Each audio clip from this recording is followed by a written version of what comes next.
Assalamualaikum warahmatullahi wabarakatuh. Halo anak-anakku, apa kabarnya kalian hari ini? Ibu harap kalian semua sehat-sehat selalu dan tetap semangat belajar. Nah anak-anakku, meskipun saat ini kita belajar dari rumah, tapi ibu harap kalian tetap mematuhi protokol kesehatan, yaitu dengan rajin mencuci tangan, memakai masker, dan tetap jaga jarak. Hari ini kita akan belajar tema 3, subtema 2, pembelajaran 1 bersama saya, Ibu Astuti. Nah anak-anakku, adapun tujuan pembelajaran kita pada hari ini, yang pertama, kalian dapat mengidentifikasi ciri-ciri bahasa iklan elektronik, dan yang kedua, kalian dapat menjelaskan macam-macam gangguan pada organ pencernaan. Nah sekarang coba anak-anakku perhatikan gambar ini. Ada gambar apa saja? Ya, ada gambar minuman soda, hamburger, hotdog, pizza, kentang goreng, ayam kres, jeruk, susu, wortel, apel, sawi, tomat, kubis, dan pisang. Dari gambar berbagai makanan tadi, kelompok makanan mana yang akan kamu pilih? Coba yang mana? Iya, betul sekali. Tentunya anak-anakku akan memilih kelompok makanan yang sehat dan baik untuk tubuh, yaitu susu, jeruk, wortel, sawi, apel, tomat, kubis, dan pisang. Sekarang kita akan belajar melalui sebuah percakapan. Dayu berkata, "Semalam aku melihat iklan tentang obat sakit perut baru untuk anak-anak di televisi loh." Udin menjawab, "Wah, sudah ada iklan baru lagi. Sepertinya itu produk baru ya." Dayu, "Betul. Iklan itu menarik karena iklannya dibuat seperti film." Lani berkata, "Ternyata media iklan itu bermacam-macam ya. Kalau kamu suka iklan di media cetak seperti di koran dan majalah atau media elektronik?" Udin menjawab, "Kalau aku lebih suka media elektronik karena gambarnya dapat bergerak dan ada suaranya, jadi lebih seru." Lani, "Kalau aku suka kedua-duanya. Sekalipun iklan di media elektronik memang terdengar lebih seru, tapi iklan di media cetak juga banyak yang bagus. Gambar-gambar yang dipergunakan memiliki warna yang cerah dan kalimat iklannya juga bagus-bagus." Berdasarkan percakapan antara Dayu dan teman-temannya, kita dapat mengetahui bahwa iklan terdiri atas dua jenis, yaitu iklan media cetak dan iklan media elektronik. Adapun perbedaan antara iklan media cetak dan iklan media elektronik yaitu, yang pertama, iklan media cetak bisa dibaca atau dilihat kapan saja atau berulang-ulang, sedangkan iklan media elektronik hanya sekilas dan berlangsung pada saat itu saja. Perbedaan yang kedua yaitu iklan media cetak hanya ditangkap menggunakan indera penglihatan, sedangkan iklan media elektronik menggunakan indera penglihatan dan pendengaran. Perbedaan yang ketiga, iklan media cetak hanya menggunakan gambar diam dan tidak bersuara, sedangkan iklan media elektronik menggunakan gambar bergerak dan menggunakan suara. Perbedaan yang keempat, penggunaan kalimat dalam media cetak terbatas hanya beberapa baris saja, sedangkan pada iklan media elektronik, liputan bersifat informatif dengan narasi yang cukup panjang. Perbedaan yang kelima, iklan media cetak hanya menyajikan gambar dan tulisan saja, sedangkan pada iklan media elektronik bersifat langsung dan nyata, serta dapat menyajikan kejadian yang sebenarnya. Itulah tadi beberapa perbedaan antara iklan media cetak dan iklan media elektronik. Adapun persamaan iklan media cetak dan iklan elektronik yaitu keduanya punya tujuan yang sama, yaitu memberikan informasi atau promosi kepada khalayak tentang suatu produk atau jasa. Siang itu, siswa-siswi kelas 5 sedang beristirahat di depan kelas. Perhatikan percakapan mereka. Lani berkata, "Aduh, perutku sakit." Dayu menjawab, "Wah, kenapa Lan?" Lani, "Sepertinya mahku kambuh." Dayu berkata, "Kemarin mahku kambuh Lan. Dokterku memberikan obat mah seperti yang ada di iklan televisi. Bahkan ada obat mah yang memiliki aneka rasa. Mungkin kamu pernah meminumnya." Lani, "Oh iya, aku teringat. Ternyata aku memiliki obat mah yang kamu maksud di dalam tasku Yu. Terima kasih atas perhatiannya ya." "Lalu, apa kata doktermu waktu itu Dayu? Apa yang menyebabkan mah kita kambuh?" Masih ingat cerita Dayu dengan mahnya? Coba kamu ulas kembali penyebab seseorang dapat terserang mah.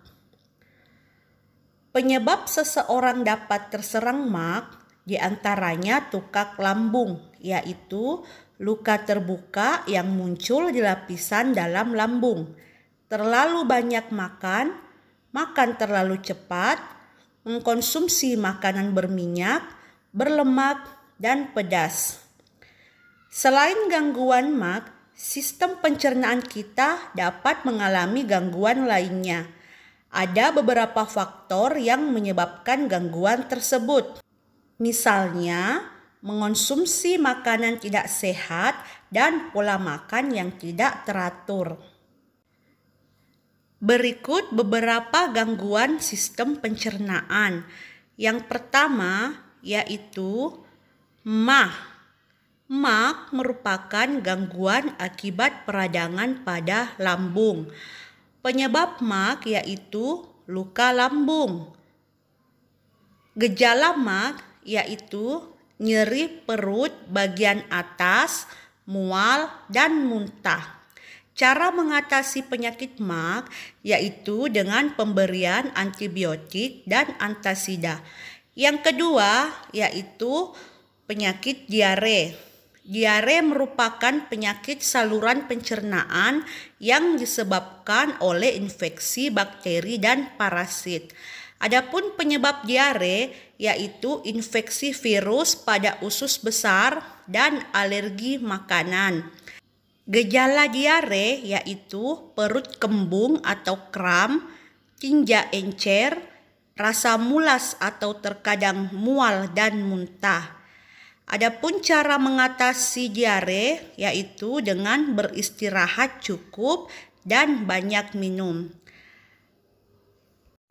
Gangguan sistem pencernaan berikutnya yaitu konstipasi. Konstipasi merupakan gejala feses mengeras sehingga susah dikeluarkan. Penyebab konstipasi yaitu adanya penyerapan air yang berlebihan di usus besar. Gejala konstipasi yaitu proses buang air besar tidak tuntas, tinja kering, dan keras. Adapun cara mengatasi konstipasi yaitu dengan makan makanan berserat dan banyak minum air. Setelah belajar mengenai gangguan sistem pencernaan, anak-anakku dapat melakukan kegiatan merancang poster yang menerangkan tentang gangguan sistem pencernaan. Isi poster tersebut harus sama dengan isi peta pikiran yang telah dibuat sebelumnya. Berikut beberapa hal yang perlu diperhatikan dalam membuat poster. Yang pertama, judul poster. Judul harus dapat terbaca dari jarak minimal 2 meter dan menarik perhatian. Yang kedua, informasi. Disajikan dalam bentuk poin, tulisan harus rapi dan cukup besar agar terbaca dari jarak minimal 1 meter. Informasi terdiri atas keterangan mengenai topik pembahasan, penyebab gangguan, gejala dari gangguan, dan cara mengatasi gangguan tersebut. Berikutnya yang harus diperhatikan dalam membuat poster yaitu grafik. Poster akan lebih menarik jika dilengkapi dengan grafik atau gambar-gambar yang memudahkan pembaca mengerti informasi yang disampaikan. Kemudian sumber. Cantumkan pula sumber informasi yang digunakan. Yang terakhir yaitu refleksi. Tuliskan pesan dan kesan mengenai tugas ini dan pelajaran yang didapat. Berikut contoh poster tentang diare. Apa itu diare?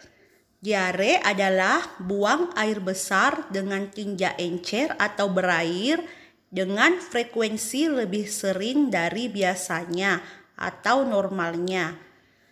Bagaimana tanda-tanda diare? Tanda dan gejala yang biasanya menyertai penyakit diare antara lain yaitu buang air besar encer dan sering kram perut, nyeri perut, demam, adanya darah dalam tinja, dan perut kembung.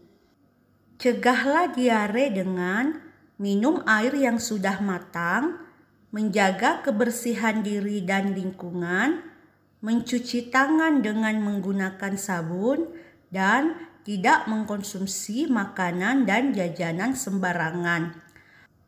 Pada poster tentang diare ini juga terdapat gambar dan tulisan cegah diare.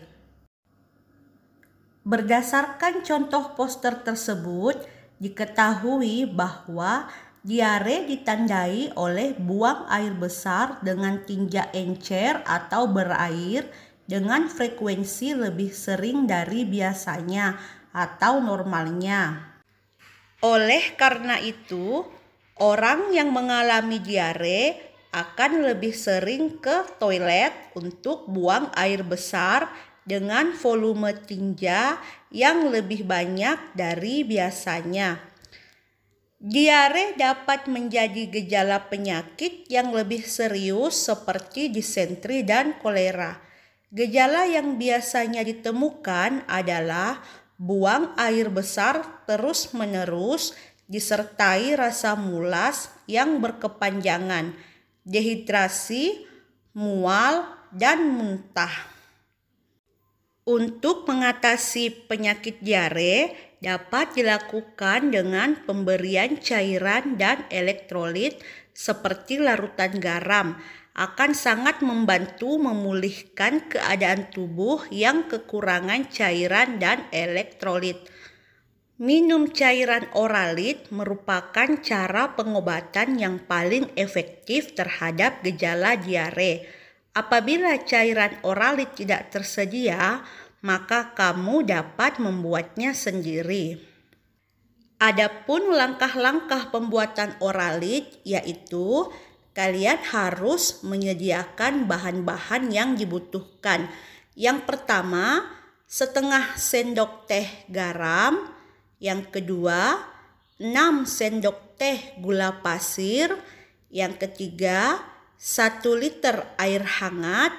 Dan yang keempat, pisang secukupnya untuk menambah kalium dan rasa. Bagaimana cara membuat larutan oralit? Nah, yang pertama yang harus kalian lakukan yaitu larutkan gula dan garam dalam air hangat. Yang kedua, pisang dapat dilumatkan secukupnya atau dicampur atau dapat dimakan begitu saja. Nah, setelah anak-anakku menyimak materi yang ibu jelaskan tadi, sekarang silahkan anak-anakku mengerjakan tugas yang ibu berikan. Tugas yang pertama yaitu Tuliskan 3 perbedaan iklan media cetak dan iklan media elektronik. Tugas yang kedua yaitu buatlah sebuah poster tentang salah satu gangguan sistem pencernaan. Setelah anak-anakku mengerjakan tugas yang ibu berikan, silahkan kalian kirimkan hasil pekerjaan anak-anakku kepada guru masing-masing. Selamat bekerja. Demikianlah materi pembelajaran kita pada hari ini. Ibu harap kalian menyimak materi tadi dengan penuh konsentrasi dan tetap semangat belajar. Assalamualaikum warahmatullahi wabarakatuh.